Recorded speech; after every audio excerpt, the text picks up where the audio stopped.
Hi guys, it's Mike. I am back with a tip and tricks of how I choose my Copic blends. Easy, headache free and such. The title was a bit long, so I'm trying to explain it here. While I prep my digis. These are from Last Minute Manda. They are from Etsy and Halloween. Yeah. I'm not feeling Christmassy yet, so Halloween is up next and I was going to do a bit of coloring. I chose this one while I try to trim it to size. It has many images, so you need a lot of colors. What I do usually is look at my chart, and I had a few in the past on different sheets, and it was always a headache just to find them. And honestly, I'm going to be 53 this year, and my brain doesn't remember all the blends anymore.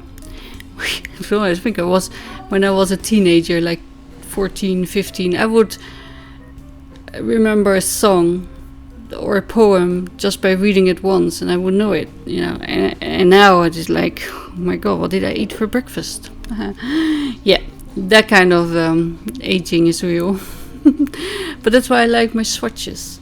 And of course Copic is not archival, and sorry if you hear my cats in the background, they're being a bit a nuisance. So here's the lists that I had before. I would just draw or stamp, but yeah, you need a whole sheet and you only use a little bit of it to color. Yeah, to see my printer goes on the slant. But now I do strips where I can do my blends and then stick them on normal thicker cardstock, and so you don't get bleed throughs to the other one side. So you can use two sides and you only have one sheet. And this is the hex chart, as I say, but it makes some sense to me, but it doesn't. And as I was saying, I put my cats outside, so I got distracted there, but Copics or alcohol markers are not archival, so they will fade, especially in the sun, over time. So even though you have your swatch list, you might want to redo it once in a while. But I did it in order of the Copic marker chart, so I switched out blues and blue-grays for some reason, but that's okay. And as I say, I don't have all the colors. The ones I have, I buy secondhand from Marketplace or Marktplaats in the Netherlands or groups.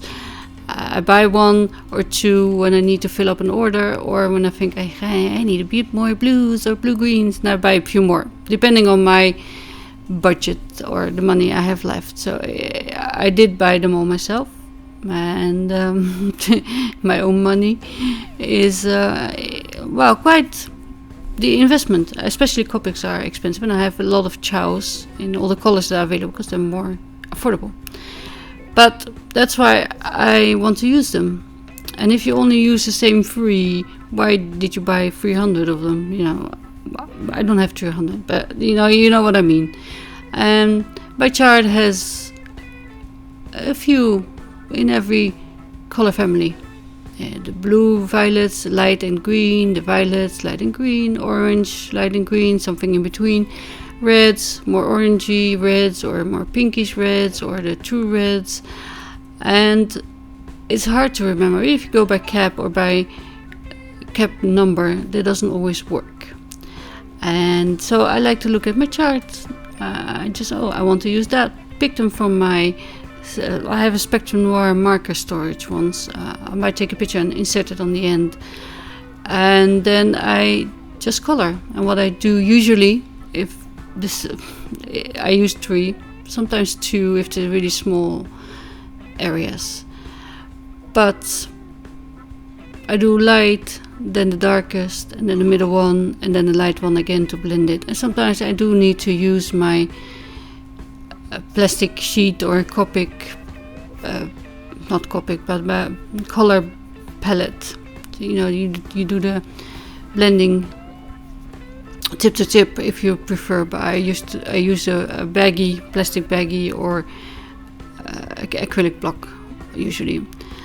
And let's see, if it's really small, I can go outside the lines. And there's the eyes from the pumpkin. I did those with a graphite fine liner aqua marker, because even if I try to be really careful with the super brush nib, it's too small for me. And the brush nib for me is not as precise as a bullet nib, because it bends and it just... Nah. It rebels. But you can see the red. Oh, I like this red. Oh, I just need 2, 3. And I do put them back in when I'm done coloring in the ultimate storage trays. I have like a little slit for all the colors, and there's a few gaps because I don't have all the colors, as I say. It's a process, but that's okay, you know. You don't need to buy them all. I have a few that are quite similar to each other already, and I think, yeah. But yeah, maybe toner gray or neutral gray. Don't know yet. We'll see. If I have full set syndrome, I might. What I did is cut the strips about 3 centimeters. So I don't know what that is. Yeah, I think less than an inch and a half, something like that. But that's because our paper is 29.7, so 30 centimeters, and I just got slits. And it doesn't have to be so precise either. But and then I stick them on, and I use the more expensive Copic blending paper for the strips, of course, where I want to do my blends, and then I write down next to it what I've done. And I went off with all the other pages that I have, and I went from the color charts. And as I say, combinations change when you have more markers, so you don't have to have all the markers. So you can see if you want just a light one and a dark one, or middle tone or pinkish, you know, you can choose. I have made pictures of my chart, this one. I set them on the end, so you might want to freeze the frame and look at them. I didn't type it out because, you know, I just went and wrote them down as I followed them. I didn't clean it up. So if you can't read, I made boo-boos as well because I got them confused, and the colors went from left to right, is light, medium, dark, and that's also how I blended them on the strip. But yeah, sometimes, you know, yeah, I go in order of cap number, and that sometimes trips me up, but that's okay. As you can see, I only have 4 cool gray ones, but I have a really light one, really dark one, and 2 in between, and that's plenty. Same with skin color. There's a yellowy tint, a bluish tint, I want to say, but I meant to say pinkish tones, and there's darker ones. This browns, the earth browns, yeah, I still need a few of those, like 30 I think, but it's okay, I don't have them, you don't need them. You just make your choices harder, I think, if you have more. And if you ask me which ones I would buy if you start out, just look at my chart. And of course it's a picture, and your monitor is probably a little bit different.